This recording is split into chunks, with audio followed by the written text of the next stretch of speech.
Baik, Assalamualaikum warahmatullahi wabarakatuh. Saya Jahi Gagang Prasetyo dengan NIM 2023 10 11 03 11 263. Jadi di sini saya akan mengerjakan tugas mata kuliah Hukum Pidana Khusus yang diampu dengan Bapak Yaris Adial Fajrin MH. Jadi saya mau disclaimer dulu, kalau mohon maaf kalau suara saya terdengar kecil dikarenakan memori HP saya penuh. Jadi saya terpaksa menggunakan laptop saya untuk merekam tugas saya. Jadi balik ke topik. Jadi selamat datang di kanal YouTube saya sebelumnya. Jadi gini, pernahkah Anda bertanya-tanya atau pernahkah kita bertanya-tanya mengapa dalam kasus korupsi atau terorisme prosedur penahan atau penyidikan terasa berbeda dibandingkan kasus pidana umum? Nah, jadi di sini saya akan menjelaskan ya. Disinilah prinsip lex specialis derogat legis generalis bermain.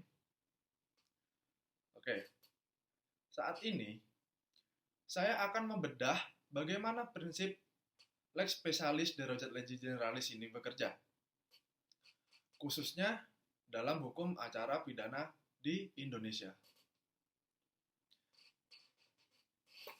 Mari kita memahami prinsip lex specialis derogat legis generalis.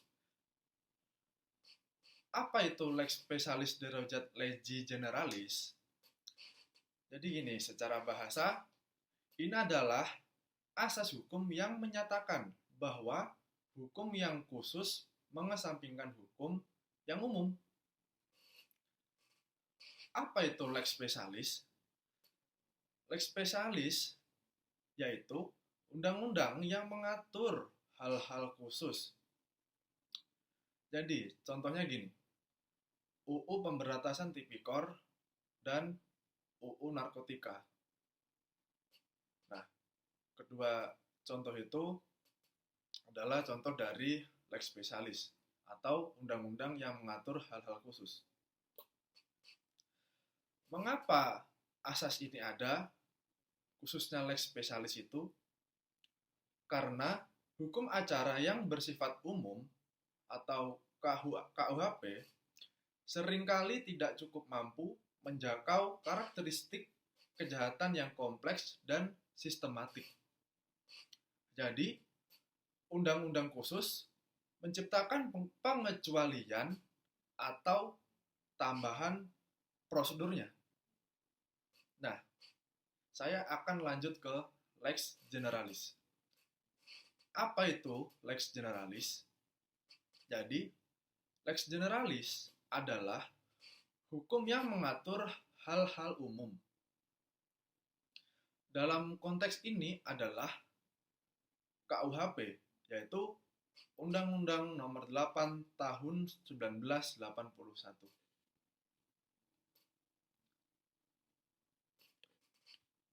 Baik, jadi saya akan membahas lagi, masih lanjut.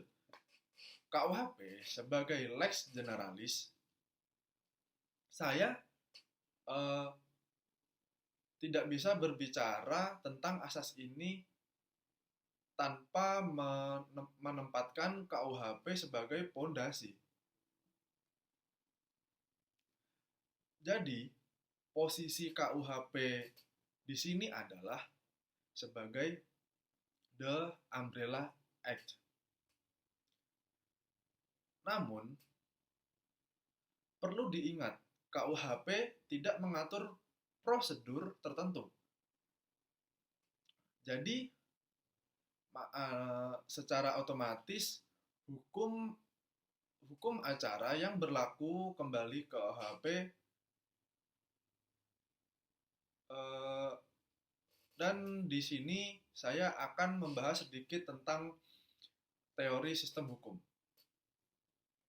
Nah, saya akan membahas teori sistem hukum oleh Lawrence Friedman, yaitu bagaimana struktur dan substansi hukum harus selaras.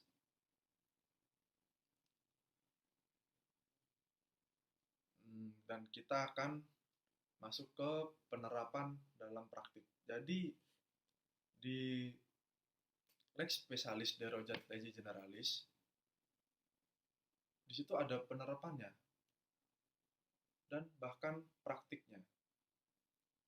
Mari saya ambil contoh konkret dari prinsip yang sudah saya eh, sebutkan tadi. Jadi ada dua penerapan dalam praktik. Yang pertama itu ada masa penahanan. Nah, saya di sini akan menjelaskan tentang masa penahanan itu. Jadi, dalam KUHP, masa penahanan memiliki batas waktu. Jadi waktunya itu tidak serta-merta singkat. Namun, masa penahanan ini memiliki batas waktu yang ketat. Dalam UU tindakan korupsi atau UU terorisme, masa penahanan seringkali lebih panjang. Nah, mengapa seperti itu? Karena di situ ada kompleksitas pembuktian. Jadi seperti itu. Contoh dari masa penahanan. Nah, yang kedua ada penerapan kewenangan penyidik. Apa itu kewenangan penyidik? Nah, di dalam kewenangan penyidik ada beberapa undang-undang khusus. Kewenangan penyidik seperti melakukan penyadapan atau pemblokiran aset dan diperluas melebihi apa yang diatur di dalam KUHP tersebut. Nah, jadi disinilah letak perdebatan hukum. Sejauh mana kekhususan ini boleh melanggar hak asasi manusia yang dijamin di dalam KUHP tersebut. Nah, asas ini bukan berarti undang-undang khusus boleh menabrak segalanya. Namun, ada batasan etis dan konstitusional. Kenapa? Prinsip ini tidak boleh yang dimana prinsip ini tidak boleh menghapus hak-hak dasar yang bersifat fundamental.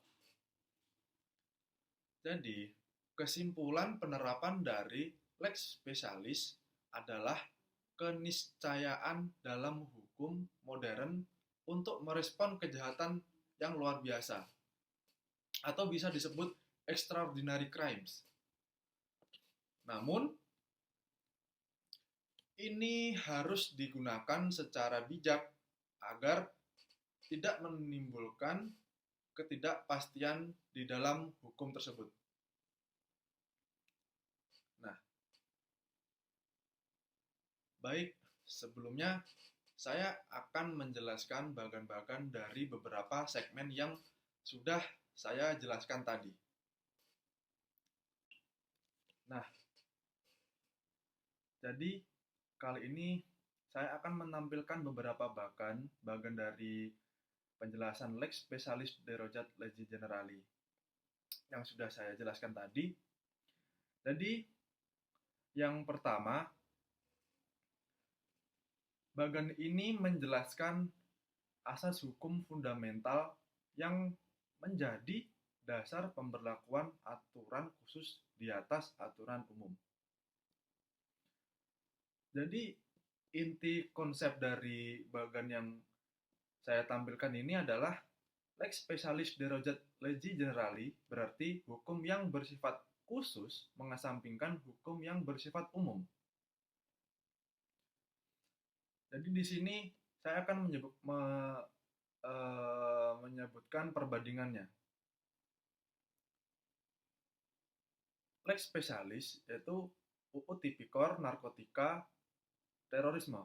Nah, jadi di dalam Lex Spesialis itu terdapat ketiga peraturan tersebut, yaitu UU Tipikor Narkotika Terorisme, dan masih ada lagi, yaitu mengatur prosedur khusus untuk tindak pidana tertentu. Nah, yang di bagian Lex Generalis, di dalam Lex Generalis yaitu yang berisi KUHP dan UU nomor 8 tahun 1981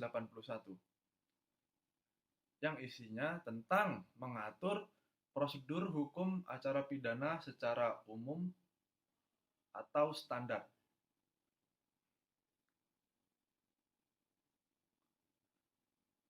Kedua perbandingan tadi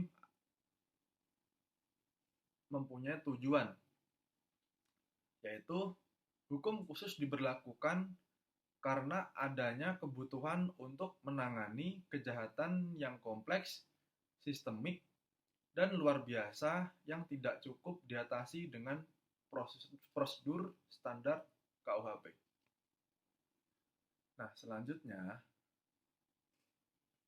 kita akan membahas KUHP, Lex Generalis.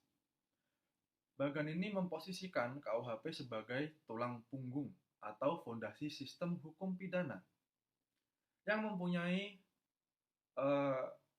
dua peran utama, yaitu yang pertama dasar utama. Dasar utamanya itu menjadi acuan dasar dalam setiap proses hukum acara pidana tersebut. Yang kedua, bersifat melengkapi. Jika dalam suatu undang-undang khusus tidak mengatur mengenai suatu prosedur, maka KUHP akan mengisi kekosongan tersebut. Nah, di bagian KUHP menurut perspektif Lawrence Friedman, bagian ini menggunakan teori sistem hukum dari Lawrence Friedman yang mencakup 3 elemen agar sistem hukum berjalan, yaitu struktur lembaga penegak hukum, atau yang di dalamnya itu seperti polisi, jaksa, dan hakim. Yang kedua ada substansi, yang berisi aturan hukumnya atau KUHP dan peraturan lain. Dan yang ketiga ada kultur, yang dimana nilai dan kesadaran di dalam hukum masyarakat. Selanjutnya, penerapan Lex Spesialis. Bagian yang saya tunjukkan ini membandingkan secara praktis perbedaan operasional antara KUHP dengan undang-undang khusus. Yang pertama, saya akan menjelaskan perbandingan operasionalnya. Yang di dalamnya itu ada yang namanya masa penahanan. Apa itu masa penahanan? Jadi, di dalam masa penahanan, KUHP membatasi dengan ketat, sedangkan undang-undang khusus memberikan waktu lebih panjang karena kerumitan kasus. Selanjutnya, ada kewenangan penyidik. Apa itu kewenangan penyidik? Yaitu KUHP di mana yang KUHP-nya itu terbatas, sementara undang-undang khusus justru memberikan wewenang lebih luas. Nah, di dalam undang-undang khusus, contohnya itu seperti penyadapan, pemblokiran aset, dan penggeledahan secara khusus. Jadi berbeda dengan KUHP, dikarenakan terbatas. Dan di selanjutnya, ada namanya prosedur khusus. Apa itu prosedur khusus? Prosedur khusus dalam KUHP menggunakan prosedur standar, sedangkan undang-undang khusus melibatkan mekanisme yang kompleks, seperti pembuktian terbalik, teknik penyidikan khusus, dan lain-lain. Nah, di dalam penerapan Lex Spesialis itu terdapat dilema. bagan ini menyoroti adanya perdebatan hukum yang konstan, yaitu ketegangan di mana antara efektivitas penegakan hukum yang membutuhkan wewenang besar, yang dimana melawan perlindungan hak asasi manusia atau yang membatasi wewenang tersebut. Selanjutnya di sini saya akan membahas tentang batasan lex specialis. Nah, di bagian terakhir ini saya akan menjelaskan batasan lex specialis. Batasan lex specialis ini berfungsi sebagai pengingat bahwa meskipun lex specialis memiliki kewenangan luas, namun lex specialis tidak boleh bertindak sewenang-wenang. Dikarenakan apa? Di dalam lex specialis tersebut terdapat dua batasan utama, yang dimana yang pertama itu ada batas konstitusional, yaitu tidak boleh melanggar hak atas dasar manusia yang dijamin oleh Undang-Undang Dasar 1945. Yang kedua yaitu batas etis. Penegakan hukum harus tetap adil, proporsional, dan tidak boleh sewenang-wenang. Baik, jadi kesimpulan akhir dari lex specialis adalah alat untuk menangani kejahatan luar biasa, atau bisa disebut extraordinary crimes. Penggunaannya harus bijaksana agar tidak menimbulkan ketidakpastian hukum dan tetap menjaga martabat serta hak asasi manusia. Nah, kurang lebihnya seperti itu penjelasan saya tentang apa itu lex specialis derogate legi generalis. Dengan di sini saya sendiri Jaki Gagang Prasetyo dengan NIM 2023-1011-0311-263 undur diri. Mohon maaf jika ada tutur kata saya yang salah dikarenakan saya masih terbata-bata, dan di sini kita juga masih belajar saling sharing tentang apa itu yang saya sudah jelaskan tadi, yaitu lex specialis derogate legi generalis. Mohon dimaafkan. Terima kasih. Sekian. Assalamualaikum warahmatullahi wabarakatuh.